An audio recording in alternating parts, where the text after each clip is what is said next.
This is the GGJ podcast, a show about the games industry, the people who make them, and the communities that grow up around them. I'm Susan Gold, a game education trailblazer and one of the founders of the Global Game Jam. Each week, we will be sitting down with a new guest, highlighting their own path and journey. This is a space for honest conversation from makers about creativity, collaboration, failure, and the messy, the beautiful reality of making games. So whether you're a young dev or seasoned, an educator, a student, or someone who just loves games and the people behind them, welcome to the GGJ podcast. Take a breath, settle in, and let's hear directly from the makers themselves. This episode is made possible in partnership with the Global Game Jam, the world's largest game creation event, bringing together creators from around the globe. A big thank you as well to the Global Game Jam's headline sponsors, Epic Games, Games for Change, and Xsola, for helping make this creative community a reality. To learn more and to get involved in the upcoming jams, visit globalgamejam.org. This episode is brought to you in part through the support of the University of Miami School of Communication and the John S. and James L. Knight Foundation.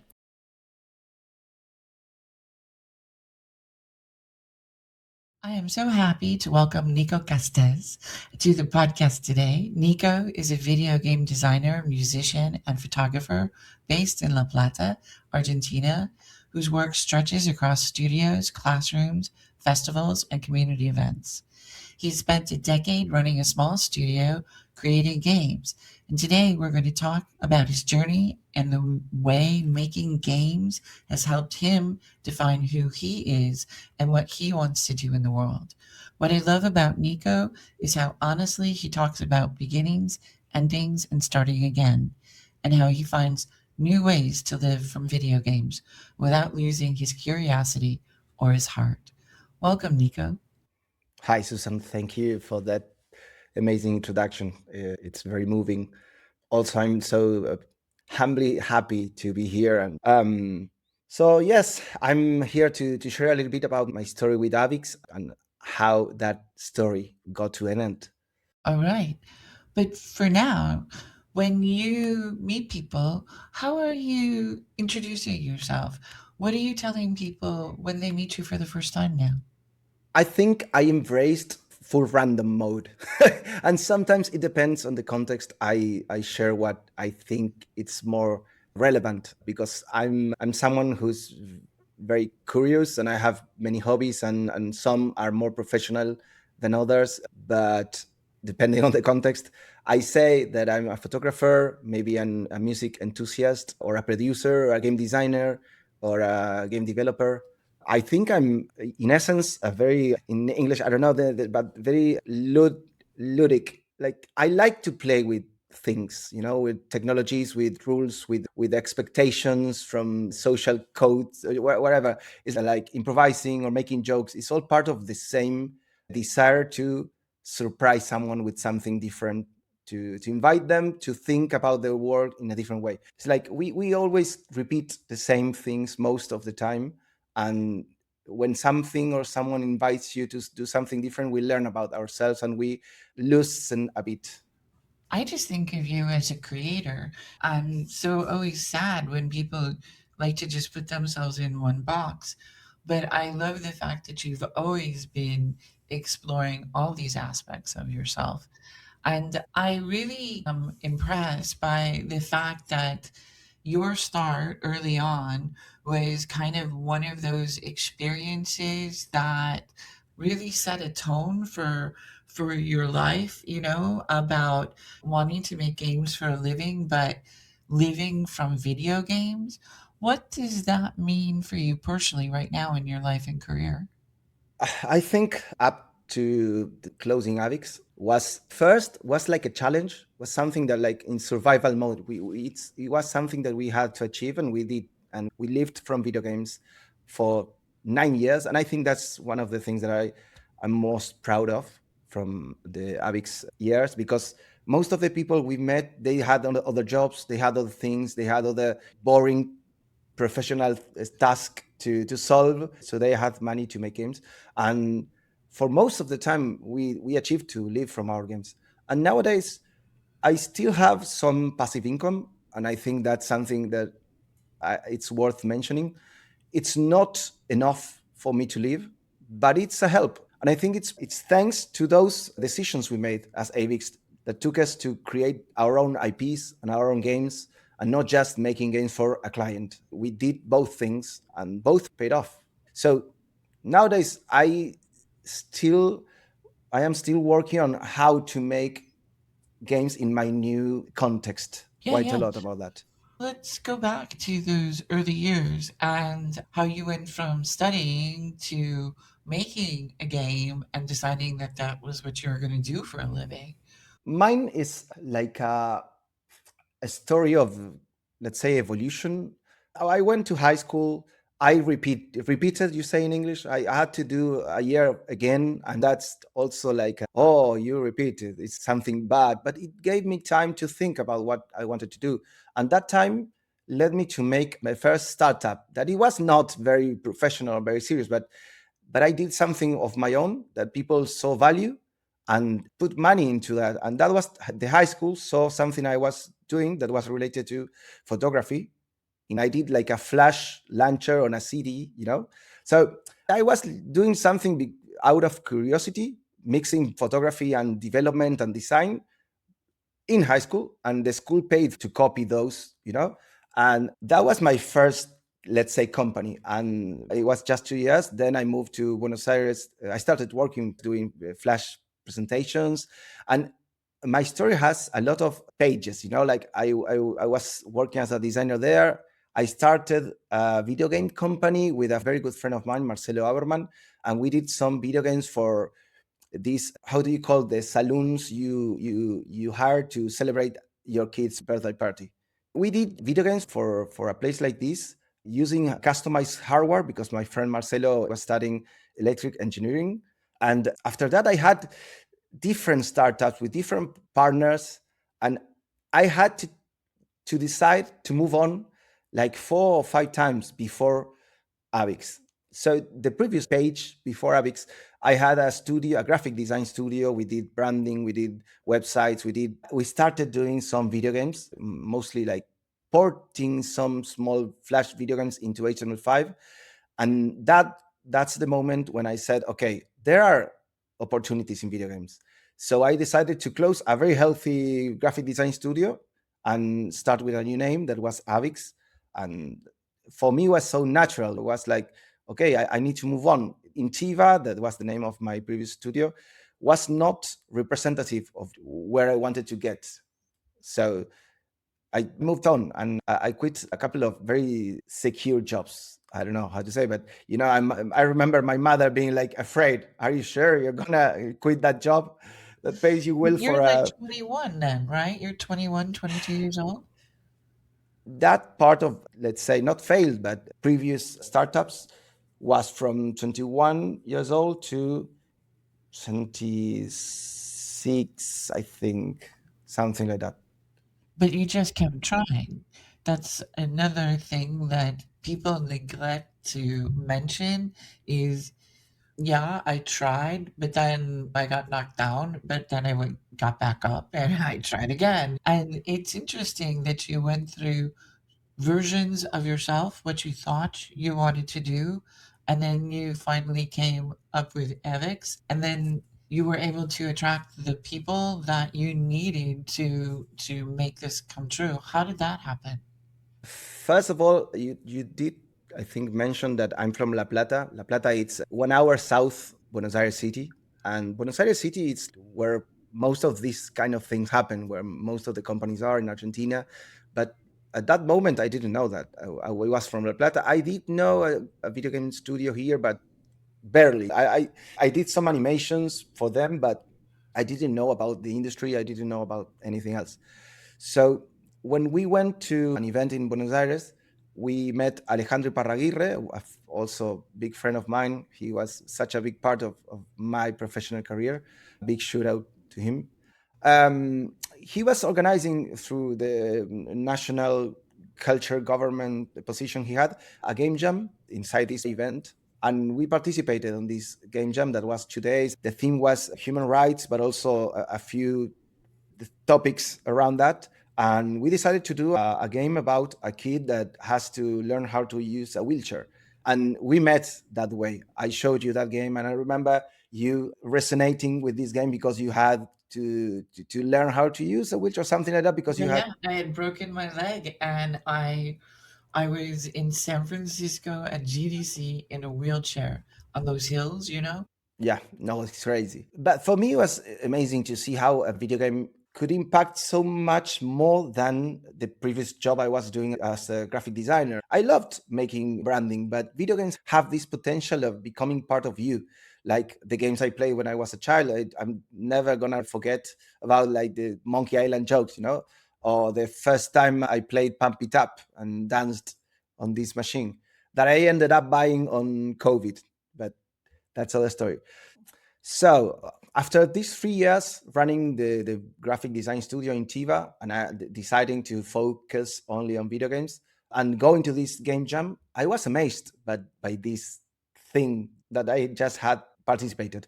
So I came back to La Plata and I decided to organize the first game jam here that was on 2013, 13 years ago. I still have the t-shirt around there and it should be thrown away, but I'm not going to. But that was the first game jam, and I've met so many people in that game jam that ended up being my business partner, or people we worked with, or people who started a different company, and that was the beginning of our local community, and it was a blast. And I'm still a fan of game jams as a format to know people, to explore ideas without the concern of committing to it for a long time, and it's amazing. So after two game jams, we started talking with Leandro Camugli, my co-founder with Avix. I already started Avix as a brand, and I was already toying around some ideas and some context that I had. And a year later, Leandro joined me, and that's when the power couple started. We were very complementary. We both had some very different skills, but some of the skills and the way we understood other people and challenges, we had a very compatible language between each other. And there was an excitement and an energy about it as well. Because when you meet someone that's like thinks like you and understands things like you, it's so rare. And then you're like, oh, I don't have to explain 50% of what I usually have to tell someone else. They're already thinking it. When you started the studio, how many people did you bring in with you? At first, it was just us for the first, not sure, year maybe, because both of us were able to make a game by ourselves. Like a small, interesting, cool concept we can bring to life. And so the first games, it was mostly us and maybe Tomás Batista, a musician from Argentina that is also a good friend, or maybe we partner for a project with someone, but it was mostly us. And then after a couple of years, we started growing as a team with a very good artist from here from Argentina, and I think that was the great triangle. Also, I almost forgot about mentioning my sister. She's an artist, Lucia Castez. Everyone hearing to this podcast should look and find my sister. She's amazing, very talented. And we started making games with Marcelo, my friend from high school, but also with Lucia, my sister. We made games since before Avix, even. So it started growing as a kind of family. It sounds like a cliche, but truly we were like a family. I mean, my sister was living next door, and the hallway where both apartments are were like the hub in our city. We were like the mafia of video games. And it was amazing. It was super cool to grow in that organic way because we never asked for money. We never receive investment or have debt, or I don't know. We never had any kind of funding. We were paying our next challenges with the previous successes. Even though they were small, we had the privilege of being able to do that and grow slowly. And did you, as a family of choice, did you continue to bring on people over the course of the 9 years, or did that become your static? This is us as a nugget. No, no, absolutely not. The entire 9 years, most of the team stayed, but there was some movement, new people coming, some people leaving. But most of the people, the core team, were with us for the longest time. But when we saw developers that were talented, sometimes we offered some role in some project, but also sometimes we tried to help them in their projects. And we did that sometimes successfully, sometimes not. But every time it was a learning, and it was working on our relationships with other developers. And also, Avix was not just a video game development company. We also did a lot of events and websites trying to help the community here in Argentina. We did a website that was called Juegos Argentinos, that is is not there anymore, but we still have the database of all the studios in Argentina at that moment in time. And we were trying all the time to help. When you ran Avex, and when it was at its best, what was your life like in the studio? What, because you make games and you were the boss. So how did life go? Yes, something that I was always proud of at Avix is that we were not that many people, and we were working on maybe 4 projects at the same time, but we were working 6 hours a day. We were not crunching, we were not doing extra hours. We were, I don't know, we were very productive in the sometimes chaotic way of working, but it was like everyone knew what we were doing, and it worked for us. We did so many games, and sometimes we had like 1 or 2 Cartoon Network games and a couple of games of our own, and a game jam, internal game jam that we did. and and I think one of those moments where we were doing all of this was before COVID, that we were invited by Google to an accelerator program in Singapore. And it was like a dream, because I don't know, we were doing the games we wanted to do in the scale and with a small team, but we were there. We were along so many bigger, much bigger studios, and it was so cool. And I remember at that point, after COVID, that changed quite a lot for everyone. We were nominated in the big Brazilian Games Festival in the same category with 2 games. So good news is that we won, but also bad news, we lost to ourselves. And that for me was amazing. I mean, a small studio from Argentina, being there, like, it was so crazy to see ourselves being twice nominated. Super crazy. Well, you should be very proud. So there you are. This is Avex at its best. What was it like to survive as a small team in Argentina? At Avix, we were, as we already mentioned, a small team. I had many different suits. Usually, I was the one talking to clients, or talking to, like, the connection between the more technical part and the team, and the client, and the expectations, and the schedule, and the budget, and also with talking with the accountant, and also doing all that kind of stuff. But also, I was part of the ideation of games when we had something new to solve. So I was like moving around, and some other people in the team were more focused only on art, only on music, but they were like very jack of all trades professionals, so we could trust each other a lot. And regarding Argentina, the kind of games we made in Avix were simple games, were small games that had a catchy concept. Like Thumb Fighter is a fighting game between 2 thumbs, and it's super easy to recognize and super uh, easy to play, because it's just a one button fighting game. For me, maybe we were super lucky to have a couple of games that were like viral by themselves. And obviously there were games that didn't do that, but because we did so many games, I think we had opportunity to aim better the next time, or learn, or at least finish these projects. And I see a lot of that not happening in Argentina. I see many studios and professionals trying to make bigger games like that I like working on 2 years on something that they don't really know if it's gonna work. And I'm not saying that our way was the only one, absolutely not. But I still, to till today, see projects and teams failing because of bigger scopes than they needed. Maybe I was thinking about what's the smallest game you can make.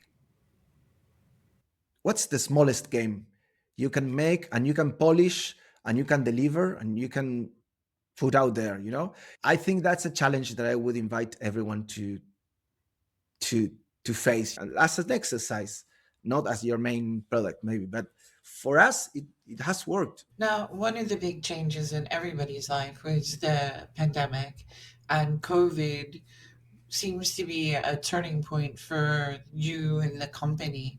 Do you want to talk a little bit about that time? Yeah, yes, I can talk about that. Well, we were going to an office, I remember. We've heard there's this COVID thing. We never went back to that office after that day. And it was super crazy.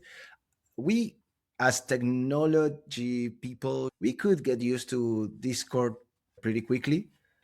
It was not the same. I think everyone started to feel, included myself, to feel more near their lives because you were in your home working with your pet working. Yes, Gandalf is there.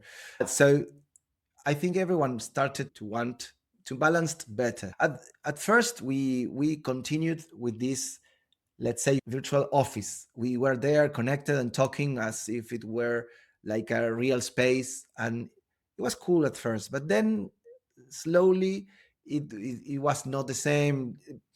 No one had the same desire to interact all the time with anyone else because you had to concentrate and focus on whatever you want to do. And for me, as an owner, I started slowly to feel that after 8 years having a company, it's fair to feel that you need some space and some time for your own stuff, right? And I think the COVID and the remote work invited us to balance more that. And communities, I think COVID mostly for communities was a big change because before COVID, communities in video games or maybe in everything were a local thing, were something that you relate to people that are close to you. And after COVID, that stopped happening. People were relating to, I don't know, people from other provinces because they have a job from Cordoba, and they don't interact with you anymore that much because they are not part of this community anymore. They are part of the community in the virtual world. Well, the reality is, um, there is something about the connection of working with people. I know now, working from home, I really miss having someone to share experiences with. And so I get that. So the company is 8, 9 years old at this time, and you've run it for almost a decade. What happened? Was there a meeting, a phone call, a particular day, series of events that made you think this has to change? I can think about a few things that for me were very decisive. But the thing was that the last year of Avix, our visions were split, were different. And we were a small company. We were the infrastructure, and maybe a company with two partners can't follow two different visions because who pays the bills, right? So I think when I saw that there was this intention of not trying to find a common ground, and that communication that we had at first was gone, I decided to move on. And I think it was for the best. It's not easy. It was not easy at all. But it's obviously a good thing to move on if you're not happy with something. If you're struggling with your day to day relationships, and you have to remember that you are part of something you created. And if that thing you created, it's not following you and your life goals or your lifestyle or whatever, you have to, or trying to change it. And often it's very hard. And if you can't change it, you have to move on and adapt your way of working or your relationships or your projects to the way you want to live. And for me, that was more important than the history of the company. And was it a decision that just you solely made, or was it a both of you looked at each other and were like, I don't see how we can move forward? I think I was the one saying, like in every couple, it doesn't mean that both of us didn't know that things were not working. But I remember the day he asked me if I wanted to keep working with him, and I said no, and that was it. That was the conclusion of a longer story. But it's hard because along those last 6 years, when we had different conversations, we always had a very good conversation about Avix. We were always happy about our scope of successes, but always when we had any conversations about future or something, we had this option of, or we can close. We had mentioned that in the last 3 years after many different conversations. But when it came the time to take that decision, it was not taken the best way. I know it's hard to ask because I was the one asking to see the elephant in the room and say, okay, let's move on. This is over.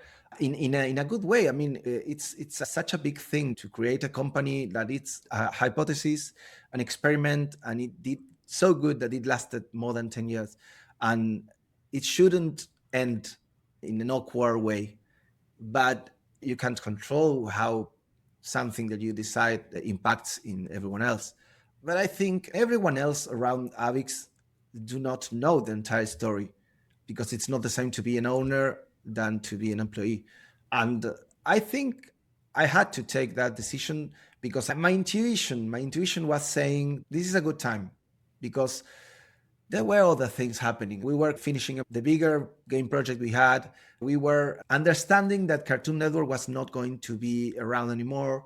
We were seeing a couple of other partners also struggling. And I remember having this like visual idea of me playing poker and say, okay, this is enough. I want to cash out and stop betting.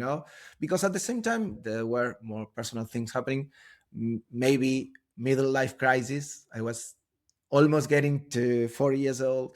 But at the same time, I should mention, for example, a couple of colleagues from Argentina that passed away in those years, like Jeremias Babini and Pablo Navajas, some people that were very loved in our community, in our industry, and they left us. And those kind of things make you think, how long do I want to keep betting? When I'm gonna stop for a moment and enjoy what I have achieved? I'm not talking like about money. I'm talking about, I'm 40 years old. I have family that might not be here in the future. I have friends that might not be here in the future. I have, many things that could happen. And there's this famous quote about, if you die and you have money left, you did bad calculations. I don't know in English how it is, but I did a bad translation.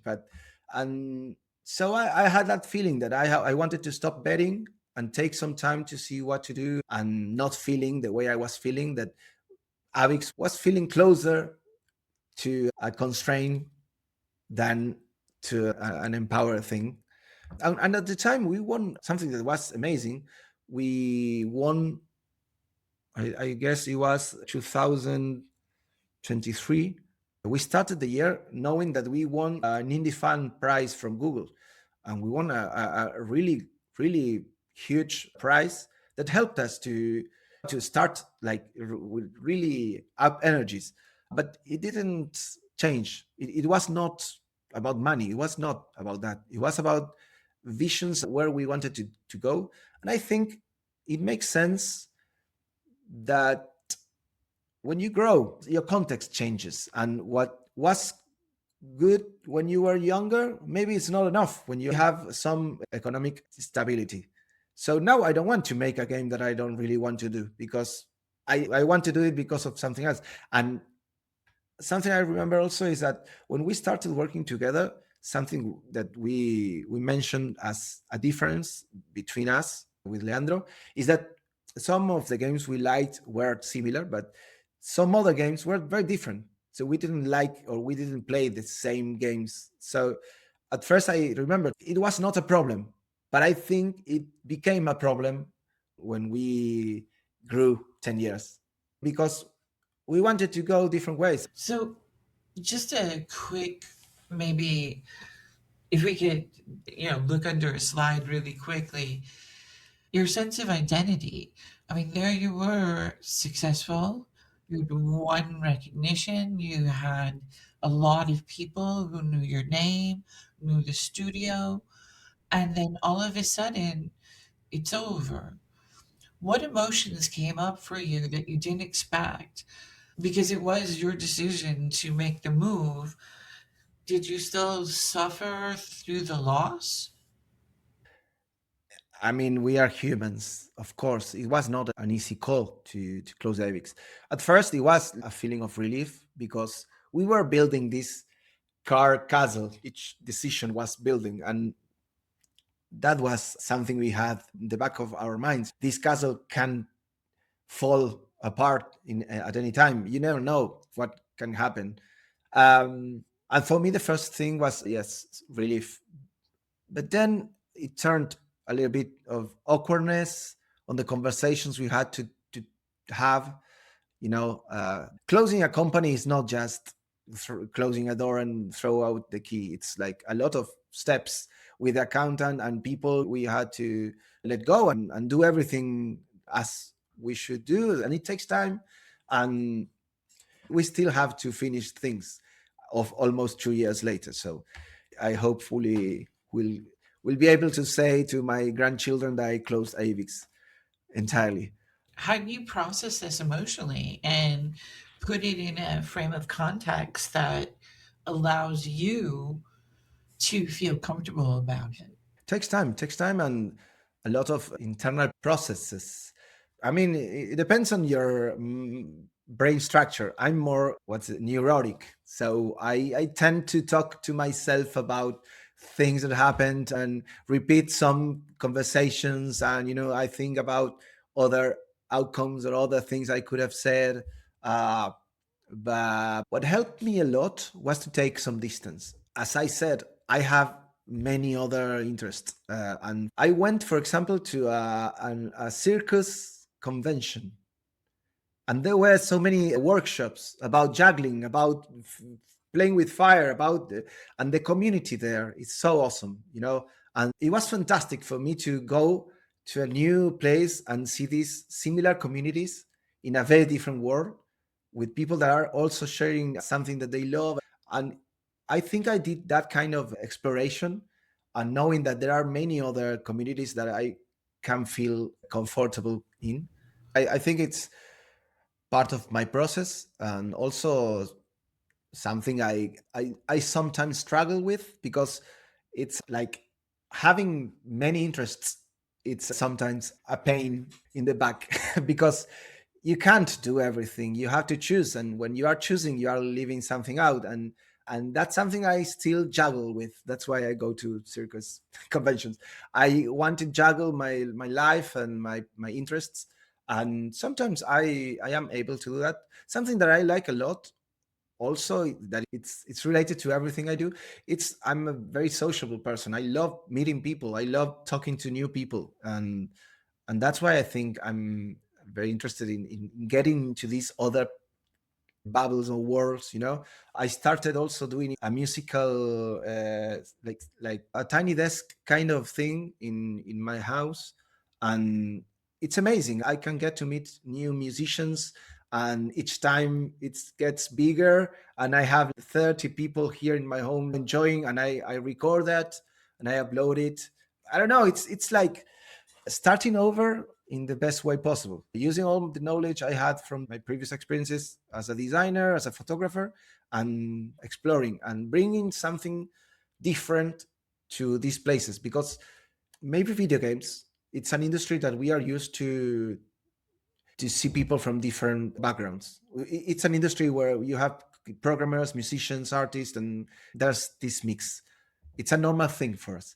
But in other industries, it's not that way. I mean, I come from graphic design, and in that community, it's everyone. It's a drummer. Maybe you have more now. You have more UX or more this thing or more that thing, but there's less diversity. And when I go to this, I don't know, circus convention, I can connect so many things with my background that probably many of them can't because they have other backgrounds. But at the same time, it's like, what if I do a video game about juggling with fire? And it's great to be able to face yourself to new people. When you started thinking about making games again, what did you know had to be different this time?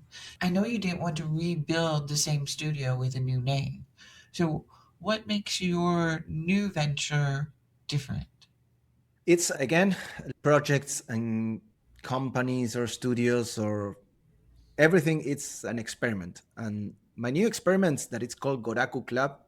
It's something that I want to build closer to a cooperative, like horizontal way of working together, and not having like a business partner forever or for every game, but a way to get together with people and be partners just for a game. And it's maybe too early in this project, but it's happening. We are building a couple of games, and something I've learned as well from my time in at Avix is that I enjoy a lot helping people to live from video games or to grow in the video games industry. So I enjoy a lot working with people that are starting and helping them not to get frustrated on their first game because they decided to make something huge or they chose a technology that is too hard or whatever. And I hope to be able to help from Goraku to do that. I like that, but I also like the idea of having these short collaborations that create new kinds of games and new ways to play. And I really like the idea of having a lot of people to choose from. I really like the co op approach that they do in Argentina. It's very new to me, but it allows for people who do not have the means or the team to actually be able to create. I wanted to ask you, you decided to stay in La Plata, which isn't Buenos Aires. Buenos Aires is the Paris of South America. It's this enormous place and everything goes on there. But yet you're quite comfortable being outside of that main throng of developers. Is there a reason why you're not relocating to Buenos Aires or another major city? I think I haven't been offered to move for any opportunity because I always created my own opportunities. I always created my own things. And people from La Plata means Silver City. It's smaller than Buenos Aires, but we are very proud of our city and we like it. I think that I think there's no reason to move to other place. And nowadays that remote work is so common and it's what I think most of the people prefer. And even more thinking about these kind of collaboration projects I was talking about with Goraku that I didn't mention, but also something I want from Goraku is that you can balance your life with that. Like when you build a company with a constant rate of work and you can't take time off, and I hope to be able to build something that if you make a game and you do well and you want to take a couple of months, you can do that because it doesn't depend only on you. But La Plata, it's the place where I have all my friends, family, and I will go to Buenos Aires after this call because there's this Mundolingo, like language exchange thing. I love to go. It's just an hour, and for me, there's no reason. Maybe if I decide to embrace like a traveling lifestyle, that it's something that is deep down in my bucket list. Maybe I will do. All right. As we start to wrap this up, I want to talk a little bit about the future. You've done a lot of talks and you've really been working on doing workshops all over the country and mentoring young developers. You've done GGJ, you've participated in the local clubs. What do you want people to know about forging a path, about finding their way to become a creator, to put their stuff out there, are there recommendations and things that you would say to people, especially in South America, or is it just in game development in general? I think one of the advices I could share is that they are not alone. They are not alone to solve problems. They are not alone to grow, to explore. I mean, communities nowadays are things that are created around something. Before it was your location. Now it's maybe the tool or maybe the genre of game you are making or maybe whatever you choose. You can create communities of people who are named Nicolas. I don't know. But it's important that you're not alone and you can have someone to talk with about what you're doing. And helping someone else is a very excellent way of growing and learning because every game teaches you something different. And if you're working on one game, your lessons are going to be very monotonous. But if you are like sharing these developments, even though it's like from afar, just through a conversation, helping to test, you can learn so much and not fall into problems that maybe most of the people around you already solved. And sometimes you don't even have to. I'm very sociable, but I invite everyone to find a developer that they like the games they are making and write them and say hello. And you don't even need a reason, in my opinion. If you like what they are doing, you just say, "Hey, I like what you're doing," and maybe that's the start of a conversation that takes you someplace. You know, Love that. Speaking of, are you showing your photography in places? not yet, but I'm, let's say, exploring different kinds of photography. But it's very amazing because let's be honest with this. Video games are amazing. I love making video games. I love sharing video games. I love seeing someone playing our video games. But most of the time, we don't see people playing our video games. And maybe the video game we created in 2 years is going to die because Google updates something. So we are creating things that do not last as much as a sculpture. And also, we don't connect that much with the people we are trying to entertain. And photography, it's so direct. I took some pictures of people on the river today doing some sports in the water, and I sent the pictures to them, and they were happy. And I said that no need to pay me anything, and they paid me anyway. And it's crazy, but it was something I was doing because I wanted to. It was something I was enjoying. I was documenting in a very artistic way people on a very lovely sunset, and they paid me, and that's quite crazy for me because making a video game nowadays it gets harder to make money, and I think it's the general feeling because games got bigger, much bigger. And when we started, it was not the best moment, but we were closer to the best moment when App Store appeared and any small game was a potential success. We got like in the second wave, but we did small games that were interesting for us and were not like a huge investment, and we did good. But nowadays you games do not end. Fortnite is going to be there, Rocket League is going to be there, and people do not have time to play new games. And that's a very challenging thing. And that's why I love not just photography, but these musical events I'm producing, or maybe going to game jams and seeing people playing the games I'm creating, or festivals. And that's something I still love, like getting closer to the toy maker. I think that games are complex toys. Well, you make games that are complex toys. I think that's more to the point. Not everybody makes a game that's a toy. Sometimes they just That's true. make a ponderance of their own skill. But you make more toy-like games, which is a different Yeah, style, that's true. and that is has its own sense of place in the genres of games, and it's its own medium in which you can explore. As we wrap up our conversation here, where can people find your games, photos, and what you're building next with Goraku Club? I think that the easiest way is to share. allmylinks.com/Nico Castez. Yeah, I appreciate that. And I really feel that there's so much to you as a developer, as a person who likes to create. And I am so grateful that you were willing to share your story so that others can learn from it and also see that they are not alone. And that I love how you put that all together, that we're in this together. And I truly appreciate you being so open and honest about what has transpired over your career, and that I am looking forward to great new things for you. Thank you. Well, it was a blast to be part of this and so happy for all the things you created because behind my story, it's the Global Game Jam, right?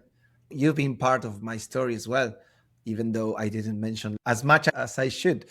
But I imagine my story is the same as thousands of people that were part of Global Game Jam. And I think that's like a lighthouse. I don't know if in English is the same like that, a guide. The way Global Game Jam works, it's amazing, and we should try to do other things in the same way. Well, I know that the organization is constantly trying to grow and trying to expand and find opportunities for developers all over the world. So you know you're always welcome. And I truly thank you so much for sharing. This has been the Global Game Jam podcast. Thank you very much. Want to get involved with the GGJ podcast? We'd love to hear from you. Please send your ideas, suggestions, and questions to ggjpod@globalgamejam.org. And tell us who you think we should be talking to next, what stories or issues matter most to you about the future of games, and help us highlight the people and practices that make a sustainable creative life in games possible. Thank you for spending time with us on the GGJ podcast. If this conversation sparked something for you, please share it with someone who might find it useful. And don't forget to follow along so you never miss new stories from makers around the world. You can find more episodes, resources, and information about the Global Game Jam at globalgamejam.org. Catch us on Substack and on YouTube and anywhere else you find podcasts. This has been the GGJ podcast. Thanks for listening and keep making games.